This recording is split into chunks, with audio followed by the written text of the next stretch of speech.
Welcome to சுதாவின் சமையலறை. இன்னைக்கு நம்ம பார்க்க போகிறது ஒரு சைட் டிஷ். இது வந்து என்னென்னா முட்டை மிளகு தொக்கு.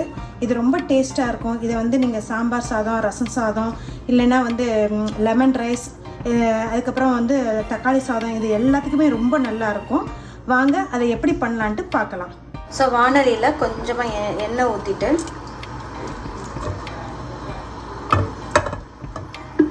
இந்த எண்ணெயில் கொஞ்சம் மஞ்சத்தூள், உப்பு போடணும். மஞ்சத்தூள்,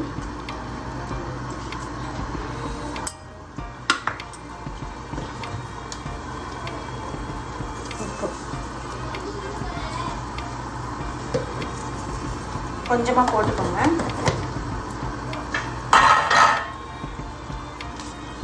ஃபஸ்ட்டு இந்த நம்ம வேக வச்சு இந்த மாதிரி கட் பண்ணி வச்சுருக்கோம் இல்லையா, அந்த முட்டையை வந்து இதில் போட்டு ஃப்ரை பண்ணி எடுக்கணும்.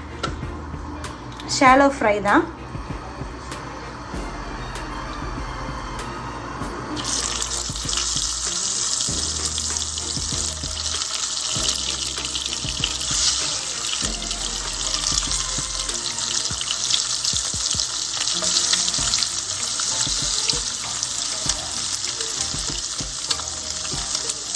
சிம் பண்ணிக்கோங்க. முட்டையை அதில் போடும்போது அடுப்பை வந்து சிம்மில் வச்சுக்கோங்க.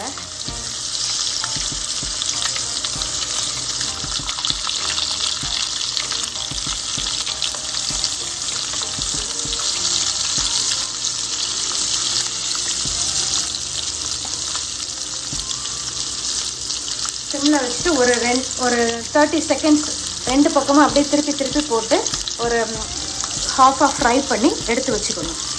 30 செகண்ட்ஸ்க்கு அப்புறம் இந்த மாதிரி ஒரு கத்தி ஒரு இதை வச்சுக்கிட்டு திருப்பிக்கோங்க. ஏன்னா வந்து உங்களுக்கு முட்டை வந்து அப்படியே வழுகும், அதனால் வலிக்கி ஓடும். அதனால் நீங்கள் வந்து என்னென்னா ஒரு கத்தியை வந்து சப்போர்ட்டுக்கு வச்சுக்கிட்டு அந்த இது வச்சுக்கிட்டிங்கன்னா உங்களுக்கு வழுக்காது. இந்த மாதிரி மெதுவாக திருப்பி போடணும்.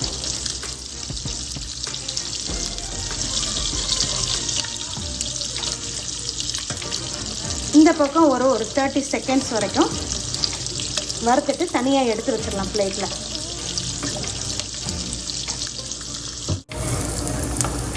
ஸோ முட்டையை வந்து ஒரு நிமிஷம் வந்து நல்லா அந்த எண்ணெயிலேயே வந்து திருப்பி போட்டு இந்த மாதிரி தட்டில் எடுத்து வச்சுருக்கேன்.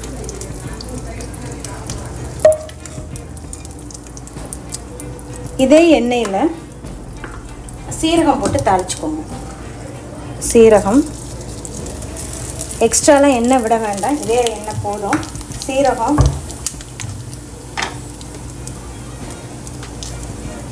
வெங்காயம்,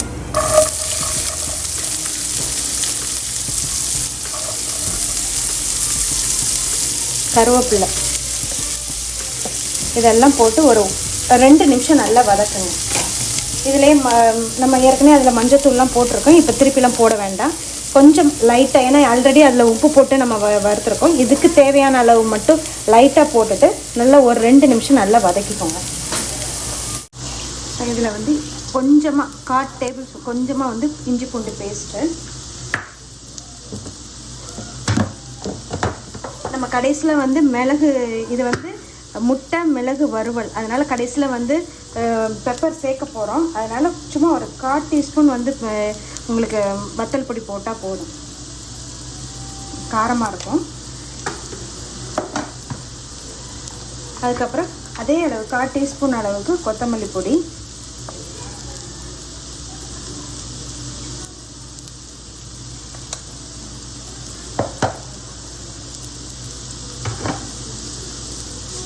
போட்டு தக்காளியும் ஒரு 2 வதக்கிட்டு தக்காளியும் போட்டுருங்க.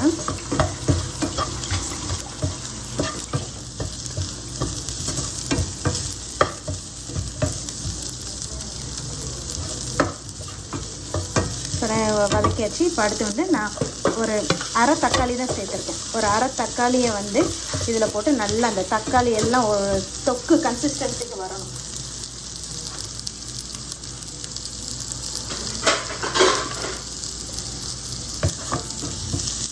இதில் கொஞ்சமாக வந்து என்னென்னா சீரகத்தூள் போட்டுக்கோங்க.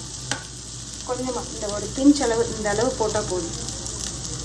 சீரகத்தூள் போட்டு நல்லா அந்த தொக்கு மாதிரி அந்த இது வரணும். கொஞ்சம் வந்து என்னென்னா தண்ணி தெளிச்சுக்கோங்க. தண்ணி தெளிச்சிட்டிங்கன்னா அந்த ஒரு கிரேவி மாதிரி வரும்.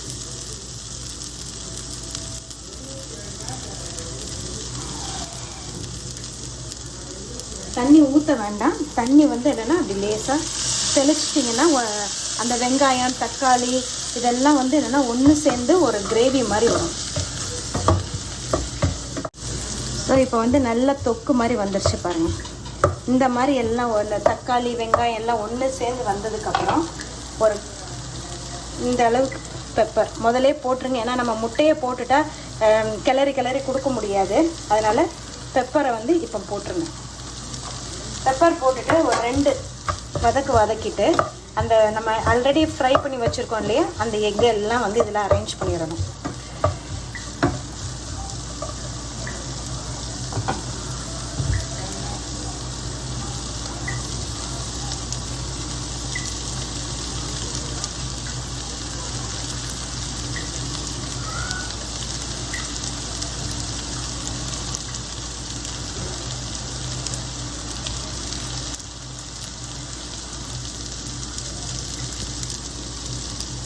அரேஞ்ச் பண்ணிவிட்டு ஒரு நிமிஷம் இந்த சைடு இருக்கட்டும். அதுக்கப்புறம் ஒரு நிமிஷம் அந்த சைடு சிம்மில் வச்சுருங்க. அடுப்பை வந்து ஹைலெல்லாம் வைக்காதீங்க. சிம்மில் வச்சுட்டு மெதுவாக வந்து கொஞ்சம் பொறுமையாக வந்து அந்த முட்டையை வந்து டர்ன் பண்ணி விடுங்க.